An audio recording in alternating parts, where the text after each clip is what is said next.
Marie joins us in Cincinnati, Ohio. Marie, welcome to the Ramsey Show. Thank you so much. Absolutely. How can John and I help? Well, I purchased a house 6 years ago for $27,000. I worked on it, which I've always loved to do, and I recently sold it sold it for $237, and Whoa. then after commission and tithe and giving to my church, I have $188,000 left. Way to go, Marie. Congratulations, Marie. How did you do that? How much did you put into it in repairs? Well, I did a lot of the work. Sadly, my husband passed away January 31st, so we were doing it together. He's with the Lord Jesus. It isn't easy, but it is hope that, we will see each other. So we did it together, and then he got sick, and then I've always known how to have tool time, and I've always known how to do things. So we bought it for $27,000 when the market was not so hot, and we put in like the things that we couldn't repair, like the roof and the electric and the plumbing. We put in about $30,000, and so that's how we did it. Wow. You number one, so we're so sorry for your loss. Sounds like your husband was an incredible guy, huh? He really was. It was difficult, really, really difficult. But it would be harder without Jesus. So, it's been hard. It's easier now, but it's only been since January. And it's okay for it to stay hard for a long, long time. Y'all were together for a while, and he sounds like he was a great guy. And man, I'm so sorry for your loss. Yeah. And on the other side, congratulations for seeing this project through and finishing it. And wow, $188,000 y'all cleared. Wow. So what's your whole financial picture, Marie? Are you okay financially? Obviously, you've got a big pile of money here. Do you have a primary residence that you're currently living in? Well, I'm actually, when I sold my house 2 weeks ago, so let's say 2.5 weeks ago, I moved in with my sister who's down the street. We're super close. It's just she and I together. And so my expenses went from, no homeowner's insurance or any of those things to my monthly expenses are like $300. Wow. I don't have a car payment. I don't have credit card debt. I don't have a school loan. I just have my monthly expenses. I can live on nothing because that's just the way we were raised. Wow. My parents were immigrants from Santiago, Chile, and they taught us how to live with little and make money in this beautiful America, so we did. What a legacy. That's awesome. That's awesome. So now you're sitting here, you've got no debt, and you've got a pile of cash, and you're not looking to buy a house anytime soon because you're living with your sister and you've got a great situation there.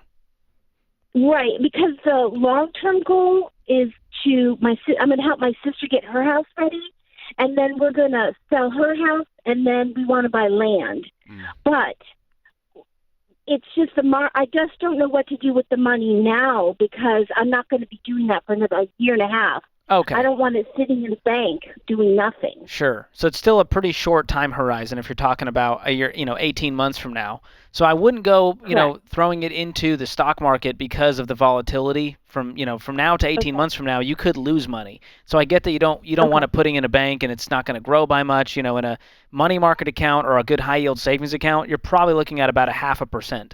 And so it's not super exciting to see that money grow at such a slow pace. But right now, what I want to do is protect this money more than I want to see it grow astronomically because of the short time horizon. Now, if you said, hey, 5 years from now I want to do this, I would say, all right, let's put it in some good mutual funds and watch this thing grow for 5 years. So a high yield savings account would be your best bet right now for that $188,000 as you figure out what those next steps are. And make sure you have an emergency fund in place. Do you currently have 3 to 6 months of expenses? I know you don't have a lot of expenses. I don't. I just have, that's all I have is $188,000. To your name. Okay. So I'm going to take 6 months of expenses, which for you that might be really low, but you can park that in a savings account and don't touch that. That's just for emergency situations that are unexpected, urgent, and necessary.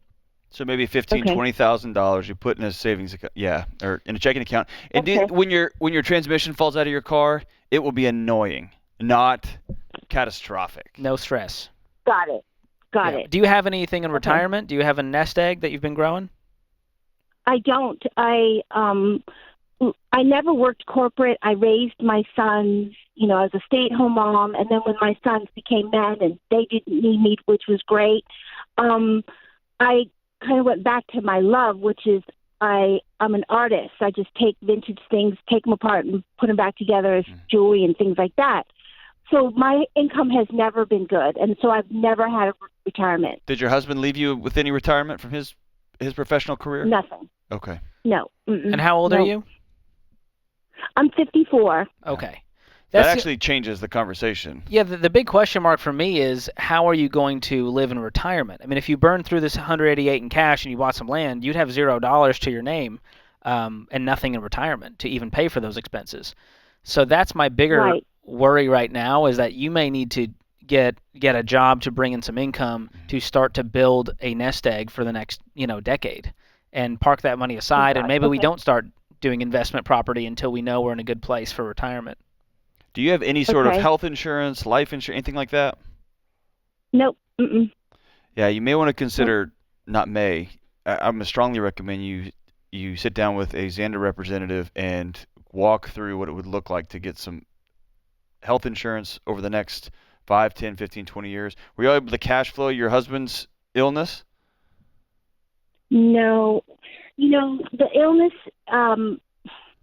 he was an amazing person, but he did construction as his career. Okay.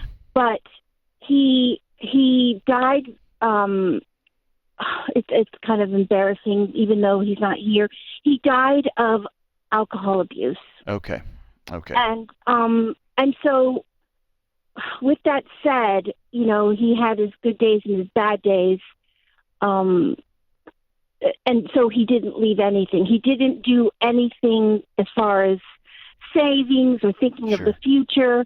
That was always my job. That was always like put money aside or go get the regular job or go do the shows that I would do. It was never on his radar. So Marie, here's what I want to do. We're going to give you a year's subscription to Ramsey Plus. And I want you to sit with your sister, and I want you all to go through every one of these lessons together. Everything from $1,000 emergency fund, paying off your debts, which y'all have already done, to baby step 3 and 4 and building an emergency fund, and then talking about insurance, talking about investing, and it's going to lay it all out there for you. And I want y'all to do this together, because you're going to need somebody to walk alongside you, and she's going to need someone to walk alongside her, because y'all are going to be learning this stuff for the first time in your 50s. And it's going to alter your dream. I'm telling you right now, it's going to alter your dream, but it's going to be right. And it might be for the first time in 50 years that you sleep all night. Okay. The first time you think about the future and your heart doesn't start racing on you. Okay? Yeah. Okay. Does that sound good? It does. Be pretty cool, huh? To sleep. Yeah. Or to not worry if we get sick, we're going to be bankrupt, right? Yeah, and that's why I called, because this is a lot of money, but it's all I have. That's right. Yeah. So it's a lot of money, and it's not a lot of money all at the same time. And Marie, one more step for you. I want you to go to RamseySolutions.com, click on Trusted Pros. I want you to get in touch with one of our SmartVestor pros to teach you what you need to do with this money when it comes to investing. I think this is now your retirement nest egg. This is not land fund money. Absolutely not, yeah. So that's what you need to do. Appreciate the call. We're rooting for you.